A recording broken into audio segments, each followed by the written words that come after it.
શ્યામકુમારના નમસ્કાર। જ્યારે આપણે રાત્રે મુસાફરી કરી રહ્યા હોઈએ, પછી ભલે તે કારમાં હોય, ટ્રેનમાં હોય કે પછી સામાન્ય ચાલતા હોઈએ, ત્યારે આપણને અવારનવાર એવો અહેસાસ થાય છે કે આકાશમાં રહેલો ચંદ્ર પણ આપણી સાથે સાથે ચાલી રહ્યો છે। આપણે ગમે તેટલી ઝડપથી આગળ વધીએ, ચંદ્ર ક્યારેય પાછળ છૂટી જતો નથી અને સતત આપણી સમાંતર દોડતો હોય તેવો ભ્રમ પેદા થાય છે।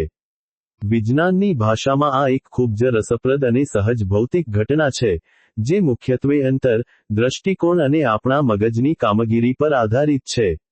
આપણી આસપાસના વૃક્ષો, મકાનો અને વીજળીના થાંભલા ક્ષણભરમાં પાછળ ધકેલાઈ જાય છે, પરંતુ ચંદ્ર હંમેશા આપણી નજર સામે એ જ સ્થાને રહે છે।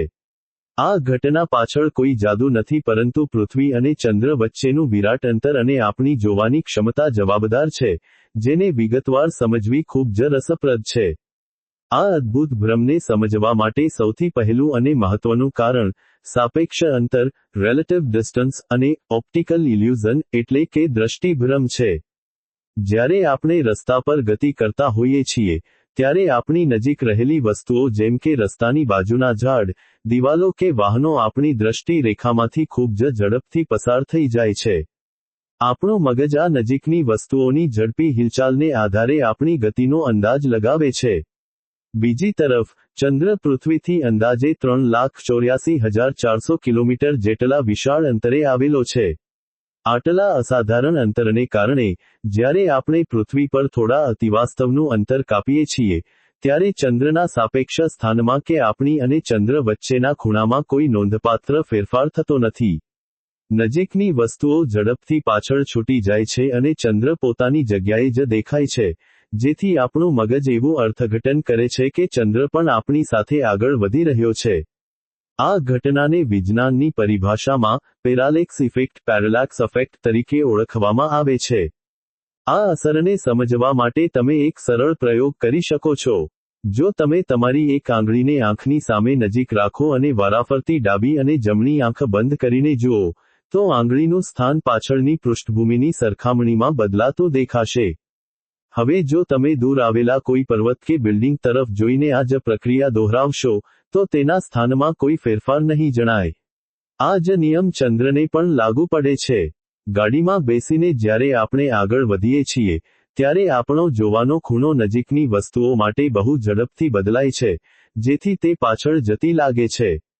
પરંતુ ચંદ્ર એટલો દૂર છે કે લાંબા અંતરની મુસાફરી પછી પણ આપણી આંખ અને ચંદ્ર વચ્ચે બનતો ખૂણો લગભગ સમાન, 0 ડિગ્રીની નજીક જ રહે છે। આ સ્થિર ખૂણાના કારણે આપણને એવું લાગે છે કે તે આપણી સાથે જ પ્રવાસ કરી રહ્યો છે। આ ભ્રમ પેદા થવામાં આપણી આંખોની જોવાની મર્યાદા અને ક્ષિતિજ પણ મોટી ભૂમિકા ભજવે છે। આપણી દ્રષ્ટિનું ક્ષેત્રફળ મર્યાદિત હોય છે અને આપણું મગજ હંમેશા પૃષ્ઠભૂમિની સરખામણી કરીને ગતિ નક્કી કરતું હોય છે। આકાશમાં ચંદ્રની આસપાસ કોઈ બીજી એવી નજીકની વસ્તુ હોતી નથી જેને આધારે મગજ તેની ચોક્કસ ગતિ કે સ્થિરતા માપી શકે। વળી, ચંદ્ર એટલો મોટો અને વિશાળ છે કે તે આખા આકાશમાં સર્વવ્યાપી દેખાય છે। જ્યારે ગાડીની બારીમાંથી બહાર નજર કરીએ ત્યારે રસ્તાના કિનારે આવેલા અવરોધો પલભરમાં અદૃશ્ય થઈ જાય છે, પરંતુ ક્ષિતિજ પર રહેલો ચંદ્ર સતત દેખાતો રહે છે। આ સતત દેખાવ અને પૃષ્ઠભૂમિમાં અન્ય કોઈ ગતિશીલ તત્વોનો અભાવ મગજને એવું માનવા મજબૂર કરે છે કે ચંદ્ર આપણો પીછો કરી રહ્યો છે અથવા આપણી સાથે સમાંતર દોડી રહ્યો છે। માનવ મગજ ઉત્ક્રાંતિના ક્રમમાં એવી રીતે વિકસિત થયું છે કે તે પોતાની આસપાસના વાતાવરણમાં થતા બદલાવોને તુરંત પકડી પાડે છે। જ્યારે આપણે ચાલીએ છીએ ત્યારે આપણી નજર સામેથી બધું જ બદલાતું રહે છે, પરંતુ માત્ર ચંદ્ર જ એક એવી વસ્તુ બચે છે જે સ્થિર દેખાય છે। મગજ સામાન્ય રીતે આસપાસની તમામ વસ્તુઓને સ્થિર માનીને પોતાની ગતિ નક્કી કરે છે, પરંતુ જ્યારે લાંબી મુસાફરીમાં પણ કોઈ વસ્તુ પોતાની જગ્યા પરથી સહેજ પણ ખસતી નથી, ત્યારે મગજ સાપેક્ષતાના સિદ્ધાંત ઉલટાવી દે છે। મગજ આપણી પોતાની ગતિને ચંદ્ર પર આરોપિત કરી દે છે, જેના લીધે આપણને પોતે સ્થિર હોવાનો અને ચંદ્ર આપણી સાથે ચાલતો હોવાનો આભાસ થાય છે। આ એક અત્યંત સુંદર જૈવિક અને ભૌતિક સમન્વયનું ઉદાહરણ છે। આ જ નિયમ માત્ર ચંદ્રને જ નહીં, પરંતુ રાત્રિ આકાશમાં દેખાતા સૂર્ય અને અન્ય તારાઓને પણ એટલો જ લાગુ પડે છે।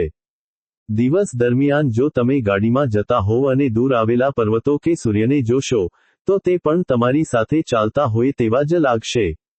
જો કે, દિવસના સમયે આસપાસનો પ્રકાશ અને અન્ય ઘણી બધી વસ્તુઓ સ્પષ્ટ દેખાતી હોવાથી આપણું ધ્યાન સૂર્ય તરફ એટલું કેન્દ્રિત થતું નથી.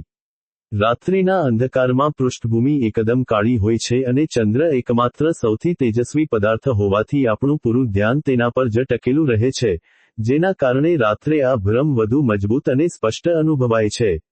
આમ, વિજ્ઞાનના દ્રષ્ટિકોણથી આ ઘટના માત્ર એક ઓપ્ટિકલ ઇલ્યુઝન એટલે કે નજરનો ધોખો છે, જે બ્રહ્માંડના અફાટ અંતર અને આપણી દ્રષ્ટિની મર્યાદાઓ વચ્ચેના સુંદર સંબંધને ઉજાગર કરે છે.